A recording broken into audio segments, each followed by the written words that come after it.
All right, so the next moment with the Ghost of Christmas Present is Fred's party. Now, Fred's everyone's favorite character, obviously. He is Scrooge's foil character, and the first two questions to think about is what do you already remember about Fred because he's featured before in the earlier staves? And thinking back to stave one, what do you remember about Scrooge and Fred's interaction? So we know Fred is Scrooge's nephew. We know that he's his foil character. We know that he's very optimistic, happy, charitable, generous, and is in love with this Christmas spirit and completely contrasts Scrooge's attitudes. And in the beginning of the novella, Fred invites Scrooge to a Christmas party. Now, Scrooge obviously rejects this invitation, and now the Ghost of Christmas Present takes us to Fred's party, and we get an insight into what's happening. And Scrooge is accompanying the ghost and witnesses the atmosphere and what is happening at this party with the ghost. And this is a very important moment in A Christmas Carol because we revisit this scene at the end, and Scrooge goes to Fred's party at the end, and he turns up. So let's have a look at what's important here. So the first thing, if you want a nice fancy word, I love this word, convivial, which basically means like a joyful, happy, positive, lively atmosphere. And you know, we spoke about the bleak, desolate setting of the miners, the lighthouse. Here we have the complete opposite in terms of the setting. We have a festive setting where everyone's happy and enjoying themselves and there's laughter. And in this moment, Scrooge is with the Ghost of Christmas Present and he is watching Fred and his family interact. Now, I've taken this extract. I'm not going to read through it all, but I'll take out some moments. So, I mean, the first thing to point out in terms of the atmosphere is there's nothing in the world so irresistibly contagious as laughter and good humour. And you can see I've mirrored this with Scrooge in Stave 5, where he's, you know, whooping and helloing and laughing and is over the top, exaggerated in his happy nature, showing that he embodies that happiness that is mirrored in Fred's party at this moment.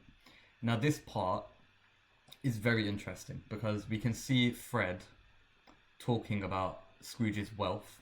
So if you get a question about money or finances or capitalism or charity or even Scrooge's change, we can see how Fred offers a commentary on Scrooge's behavior and attitude towards wealth. And the first thing to point out is that Fred says his wealth is of no use to him. He don't do any good with it. He don't make himself comfortable with it. He hasn't the satisfaction of thinking that he is ever going to benefit us with it. And this shows the futility of Scrooge's wealth. Like, it's completely futile. He has all of this money, but there's no utility to his money. He doesn't do anything with it. He's not charitable.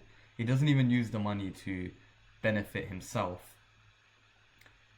He just hoards on to the money, and, you know, Scrooge is commenting on the lack of it. And we can see Scrooge's niece have a response as well. And she says, I have no patience with him. And all of the other ladies express the same opinion. So Scrooge is witnessing this, and he's watching, you know, Scrooge's niece and family comment on his own behavior, which is going to have an impact on him. And then the fact that Fred is commenting on his wealth, you know, it offers Scrooge an opportunity to reflect on his attitudes and beliefs with money, and how it's impacting him. And we can see, again, Fred saying a really nice quote, who suffers by his ill whims? Himself always. So again, we see Fred here shining a light on Scrooge's like miserable existence and suggesting that Scrooge is causing his own suffering as a result of his hoarding of wealth and his denouncement of Christmas and, you know, family. And I think this is probably one of the best quotes here. His offences carry their own punishment. I mean, look at the language used here. Like, if we were to do a bit of analysis, his offences, almost like it's a crime, have their own punishment. And if we're to unpack that word, punishment, suggesting that the consequences of Scrooge's actions impact himself. And if we were to ask the question, what is the punishment? Like, the offences of Scrooge's existence and his behaviour, how do they punish him, and what is the punishment of him? I mean, first and foremost, it's his isolation, it's his miserable nature. He's never happy, unlike all the people at this party. But also we can connect this to Marley's ghost, who foreshadows Scrooge's punishment if he doesn't change his ways. You know, he's bound to purgatory with his chains, you know, weighing him down. And that punishment, it probably reminds Scrooge of the impact and consequences of his actions, which definitely contribute to his change. Now, if we continue on, this is another significant moment in Fred's party. They play a game, and it's the yes or no game, where it's like guess who. So they pretend to be someone, they have to describe it, and they have to answer yes or no based off of the guesses that they get. Now, Fred growls and grunts, and he describes his character as disagreeable and a savage animal. He's obviously referring to Scrooge here. Now, this animalistic imagery, the idea of him growling and grunting and being disagreeable, is again a commentary on Scrooge's behaviour and the way that he carries himself, which links to his behaviour in Stave 1 when everyone avoids him, and you know, even the dogs, you know, run away when they see him. And we can see here, this is how Fred responds afterwards. So they're playing the yes or no game. You know, he describes Scrooge as this savage animal, but it's almost like a playful mockery of him, because, you know, they still, and this is what Fred symbolizes, he still is happy for Scrooge. Like, he says, "A Merry Christmas and a Happy New Year to the old man, whatever he is. He wouldn't take it from me, but may he have it, nevertheless, Uncle Scrooge." And this just captures Fred's character in one quote.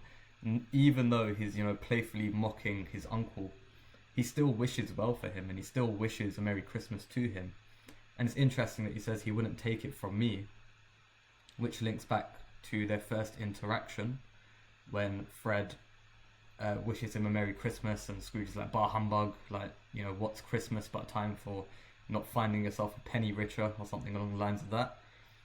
Fred still offers him those good wishes in Christmas.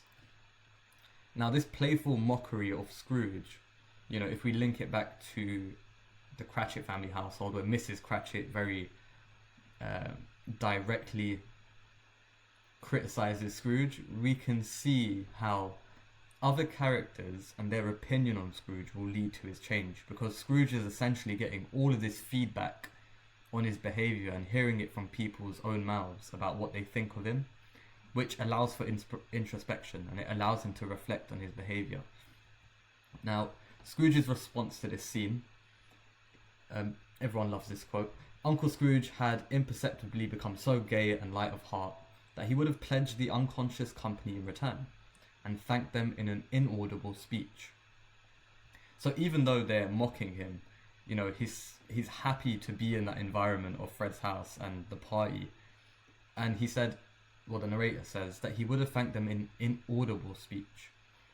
Why is it inaudible? On the one hand, probably because he's not actually present, so it would be inaudible to them.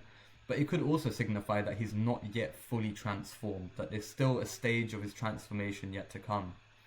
Therefore, he's not ready to fully thank them and change his ways. And then the ghost takes him away to the final scene of Ignorance and Want.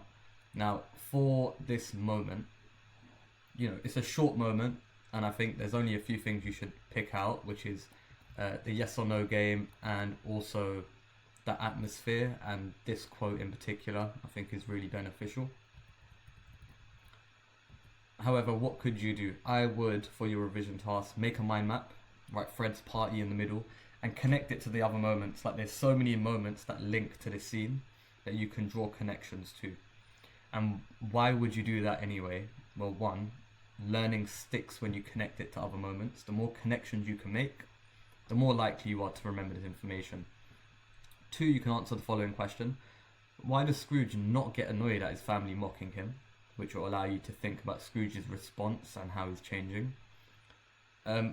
A third question you can answer, which I think, again, in line with that idea of connecting information together. How does the positive atmosphere at the party link to Fezziwig's party and the Cratchit family dinner? And what's the purpose of this ghost showing all of these convivial, positive atmospheres to Scrooge? How does it contrast him, and what's the impact of it? And in line with that, what's suggested about Christmas as a result? Like, if you get a question about the Christmas spirit of Christmas, there are so many moments to talk about, this being one of them. And then third, as always, you can put these quotes on flashcards, memorize them, and analyze them verbally or write out your analysis, which will help you.